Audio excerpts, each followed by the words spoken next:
और हम लोग देखते हैं कि दूसरा जो नुक्स इंसानी आंख में होता है वो बैईद नजरी का है, मतलब लॉन्ग साइटनेस। दूर का अच्छा नजर आता है लेकिन करीब का अच्छा नजर नहीं आता, धुंधला नजर आता है। तो उस वक्त में डॉक्टर्स क्या करते हैं कि इस तरह के नुक्स वाले लोगों को एक मुनासिब तूले मास्का वाला मुहद्दिब वस्ता देते हैं, और ये मुहद्दिब वस्ता हम यहाँ पर ऐनक के तौर पर इस्तेमाल करते हैं। तो जिन लोगों को दूर का नजर आता है, करीब का नजर नहीं आता है, ऐसे लोगों के लिए डॉक्टर्स क्या करते हैं, एक मुनासिब तूले मास्का वाला मुहद्दिब वस्ता देते हैं। अब ये मुहद्दिब वस्ता देने की वजह से क्या होता है देखिए आप क्या होगा, तूले मास्का कम हो गया, ज्यादा हो गया। 2 मिनट पॉज कर लो। तो ये जो लेजर है इसकी मैं आपको खास से बताता हूँ एक बार। ये जो है जैसा मुजम्मिल के चेहरे पर गिर रहा है लेकिन इसकी लकीर आपको नजर नहीं आ रही है। ये कसीफ वास्ते में हवा एक लतीफ वास्ता है, बिल मुकाबिल ध्रुवे। इसलिए आप लोगों ने इस पेटी के अंदर धोखा किया तो आप लोग देख सकते हैं कि ये लहर आपको नजर आती है। लहर का मतलब रे नजर आती है। और हम लोग यही बताना चाहते हैं आप लोगों को कि नूर हमेशा खत्ते मुस्तकीम में सफर करता है। किधर से गुजर दे, नूर हमेशा खत्ते मुस्तकीम में सफर करता है। सारी बात समझ में आपके? तो we have to continue now. तो हम लोग जहां कहां पर थे, बैईद नजरी के नुक्स को दूर करने के लिए डॉक्टर्स क्या करते हैं, मुहद्दिब वस्ता देते हैं। तो मुहद्दिब वस्ता देने के बाद में क्या होता है आप लोग देखें। तो इसका तूले मास्का कम हो गया कि ज्यादा हो गया? कम हो गया, बराबर है। अब फिर से एक बार देख लें, पीछे की इंसान की आंख है, बराबर है। इसका तूले मास्का कितना नजर आ रहा है आप लोगों का अंदाजन देख लें, चेक कर लें, ज्यादा है, बराबर है। जब आप मुहद्दिब वस्ते का ऐनक पहनते हैं करीब नजरी बैईद नजरी के नुक्स को दूर करने के लिए, तो क्या हो रहा है देखिए। सर्कल समझ में आ रही है आप लोगों को? ये पहले से मिल रहा है या आगे जाकर मिल रहा है? पहले मिल रहा है, इसलिए थोड़ा सा प्रॉब्लम है। ठीक है, तो हम लोग इस हादसे में बदल देते हैं।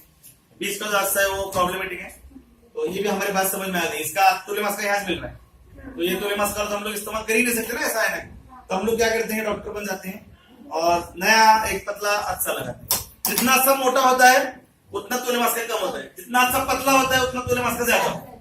ये बात में हमें अभी लोग से समझ में आ गई। तो हम लोग फिर कंटिन्यू करते हैं। अब देखिए आप लोग, अब क्या होगा, इसका भी पहले है नहीं, अब क्या होगा, अगले वाले अच्छे का तूले मास्का क्या हो गया, कम होगा। फिर से एक बार चेक कर लो, ज्यादा है कम है? जब तूले मास्का, जब नूर की शुआएं किसी मुहद्दिब वास्ते से टकरा कर गुजरती है, जब उसकी नूर की शुआएं कैसे हुई है, बराबर है। और ये क्या हो गया, बराबर आगे जाकर कम हो जाती है, बराबर है। तो यहाँ पर क्या होता है कि ये आपका तूले मास्का एडजस्ट कर लेता है, इसलिए इस तरह के कम हो गया तो इसमें प्लस नंबर होता है मुहद्दिब वस्ते के लिए, और उस तरह के पहले वस्ते के लिए क्या होता है। समझ में आ रहा है आप लोगों को? ये शक्ल समझ में, यही शक्ल आप लोगों को किताब के जरिए दी गई है, यही शक्ल आपको बोर्ड के पेपर में और किसी भी परीक्षा के अंदर आपको बनानी है। बात ध्यान में आप लोगों के। और जिस वक्त में इस तरह के दोनों नुक्स उम्र दराजी की वजह से, सैफुद्दीन, उम्र दराजी की वजह से बुजुर्ग लोगों में आ जाते हैं, तो डॉक्टर्स मुहद्दिब और मकर दोनों अज्जों को मिलाकर एक बायफोकल या बाय लेंस कहते हैं उसको, दोहरा लेंस, कौन सा, तो उसमें मकर भी होता है और मुहद्दिब भी होता है। ये दोनों अज्ज से मिलाकर एक ऐनक बनाते हैं जिसमें उम्र दराजी के लिए, जिसको ज़ईफ नजरी कहते हैं, उस ज़ईफ नजरी के नुक्स को दूर करने के लिए दोनों अज्जों को मिलाकर एक ऐनक बनाया जाता है। फिर वक्त में टेक्नोलॉजी का जमाना है, इस जमाने के अंदर जैसे आप लोग मोमिन सर का चश्मा देखते हो, मोमिन सर को दोनों नुक्स हैं, करीब नजरी, बैईद नजरी, लेकिन उनका अज्जा जो है वो एक ही तरह का नजर आता है, मेरी तरह का चश्मा नजर आता है। लेकिन उनका जो ऐनक है वो अब नया टेक्नोलॉजी का जमाना है, तो कहीं से भी देखो वो एडजस्ट कर लेता है। तो इस तरह के अब नया जमाने में वो बन चुका है, और उसमें वो वैसा नहीं होता नीचे का दायरा और ऊपर से देखो नीचे से देखो। जब दूर का देखना है डॉक्टर कहते ऊपर देखो, और जब करीब का देखना है तो नीचे से देखो, ताकि दोनों दूर हो जाए। तो अभी ऐसे अच्छे बने हुए, तो समझ में आप लोगों को।